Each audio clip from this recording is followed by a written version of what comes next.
coming off of a disappointing loss against Temple, a few things that stood out in that game. You know, we didn't have an identity whatsoever in the run game offensively. And defensively, I thought we did some things better defensively, but we've got to win some of those one-on-one battles that we've struggled with all year at the corner position, and also in our fronts and some of the one-on-one blocking situations, being able to get off.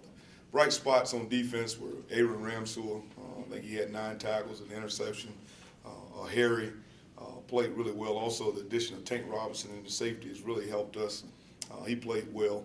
Mike Myers in the defensive front also gave us some great play at times. Offensively, we got a strong performance from Jimmy Williams and Davon Grayson. Davon, even though his yardage wasn't where they usually are, he graded out to be the best player on offense for the week. But our run game is directly connected to a few things. The one thing that I'll say is that we do have to find the correct and perfect combination almost in our offensive front. And then, you know, we've got to continue to understand to press the line of scrimmage at running back to help our running game. And then finally, the missed assignments. We had too many missed assignments in our offensive front, and it had nothing to do with the physicality of the game after I went back and watched it. Simple, fundamental things that can be corrected, and that's what we plan on doing. Moving forward, we're going against a really, really good UCF football team. A lot of speed. What they do offensively, they like to stretch you offensively, horizontally in the run game, and then they will stretch you vertically in the passing game. It's probably one of the they're probably playing at high level on offense as we've seen anybody this year, counting on kind of putting that to the point of plays per game. They are averaging a ridiculous amount of yardage per play. And last week I think they had under 50 plays, but they had so many big plays in the passing game, so many big plays in the run game. On defense is where this team has grown the most, though. Defensively, they play with a tremendous amount of passion, a lot of speed. Number 18, Shaquem Griffin, one of the best players in this conference, if not in the country. Jemias Pittman, another great football player, and that linebacker, Pat Jasinski. He has 27 tackles, 2.5 tackles for a loss, and a sack. They're doing a great job offensively and defensively right now, and they got a lot of speed in special teams. Their biggest asset that they have on this football team now is just a lot of speed. They've done a good job of recruiting it down in Florida and elsewhere, and they're also a team that is playing with a lot of juniors and seniors. They built the team the right way. They're doing things the right way, and Coach Frost is doing a great job with this team. Does Central Florida have any weaknesses? Not that I can find, not that we can see. I tell you what they do. They do a good job. I'll talk about one of their positives versus their weakness. They do a good job of identifying one matchup in the game that they really like, and they go after it over and over and over and over again until you do something to change up. So, we're going to have to do a good job of trying to identify a matchup that we really like and use some of what they're doing to be productive on offense. But I don't think that they have a whole lot of weaknesses or any weakness that I can say, oh, this is a weakness or that's a weakness. What they do have is a lot of size in their defensive front, and a lot of speed in their defensive secondary and their linebackers, and then their skill positions on offense.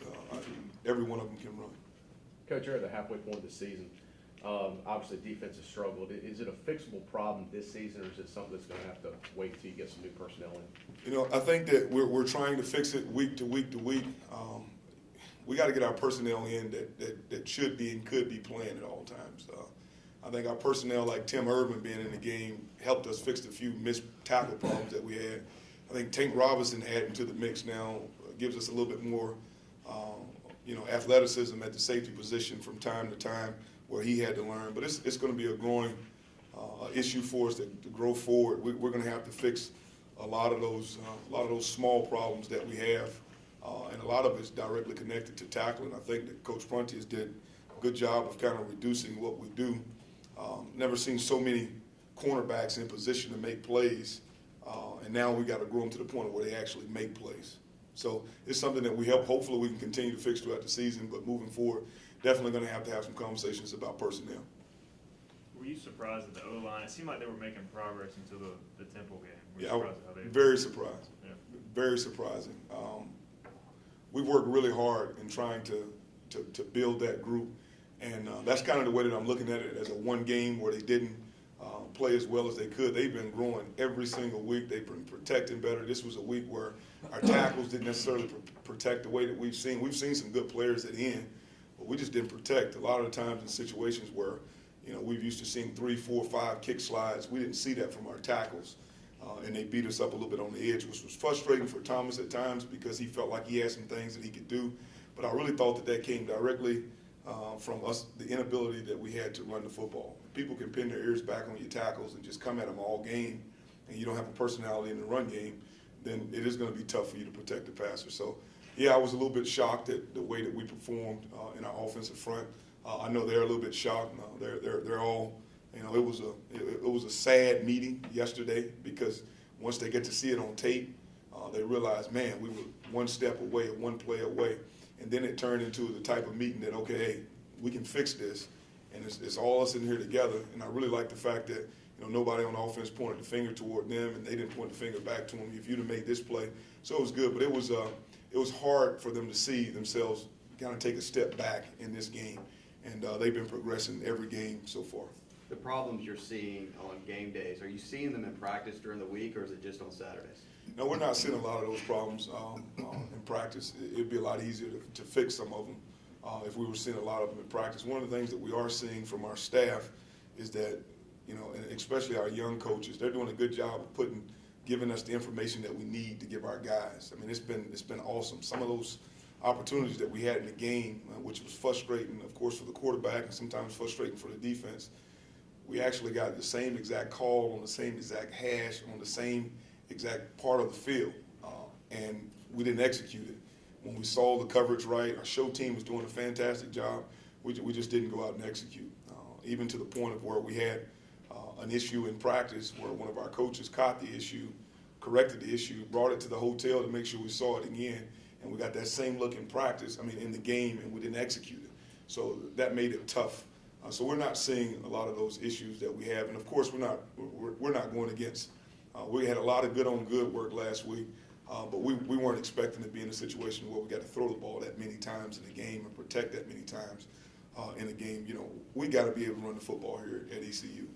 We've got to be able to run the football. For us to do what we need to do, protect the quarterback, we've got to have an identity in running the football.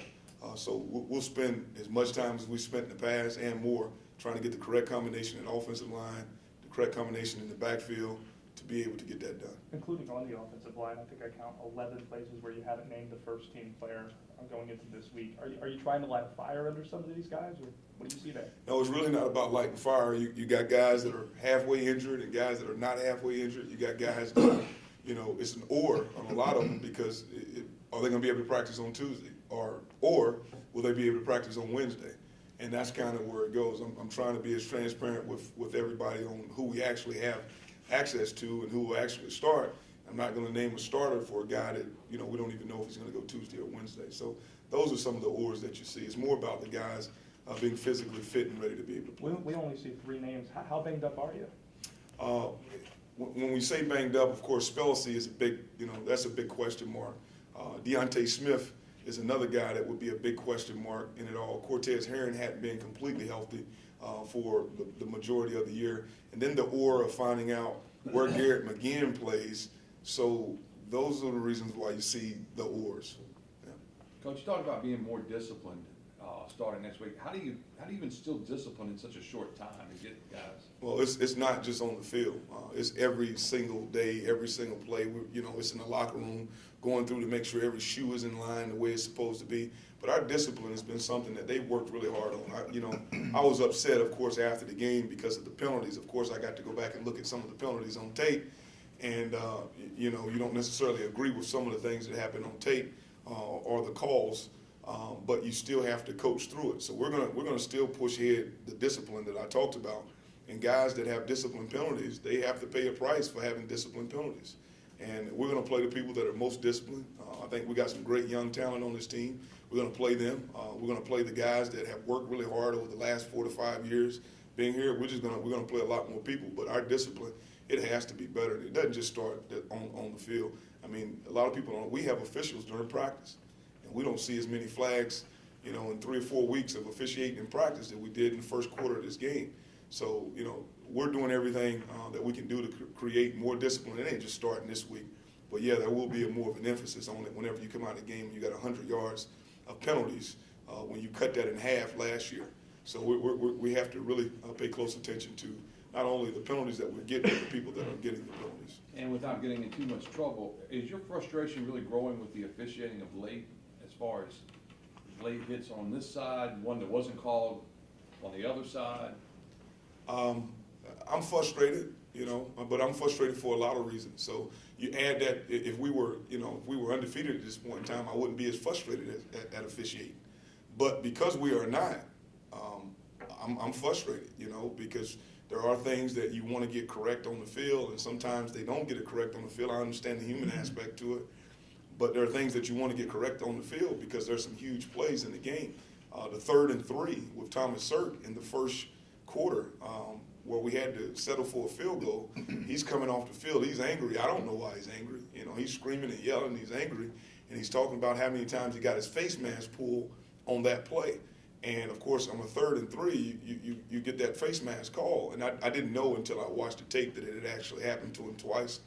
But there's a human aspect to it, and our kids don't necessarily understand that human aspect, especially when it happens to you, or you see it happen to your teammate and it's called the other way. So it's frustrating, but the biggest deal is just got to keep guys focused on doing their job. Officiating they'll do their job. You know, I contact Terry about the situations. He tries to talk me through it. Of course, we can't go back in time and fix some of those situations, but for the kids, they hit them a little bit harder than they hit me. Did the turnout Saturday disappoint you at all, Scotty? I really wasn't focused on it too much. I had heard that, you know, sometimes fall break is a certain way, but I've played in stadiums with a lot less people and won games. So as far as that's concerned, we got to handle our business on the field. And that's what I told each one of these coaches and these players. If that bothers you, then you're in the wrong profession. You're supposed to be coaching. You're not supposed to be, you know, spectating to see what's going on outside of the field. If you're watching that, then you're watching the wrong thing. Our fans will come and they'll show and they'll cheer. We got to do our part, and that's play and that's coach. Coach, James Franklin says you've got to be good in 3 categories, not just one of the 3, but all 3 of scheme, recruiting, and development. Where you feel like you are in those? Scheme, I think we're growing every single second. I think recruiting, I think if you look at our last, you know, we've had 1 full class to recruit here. And that's, you know, that's the frustrating part of it all. I feel like I wish I could have, you know, helped our situation a lot more with 25 scholarships quicker, you know, and quickly. But the foundation of the program, you can't just go out and recruit, you know, 25 junior college players or I mean, you can't do that to your program.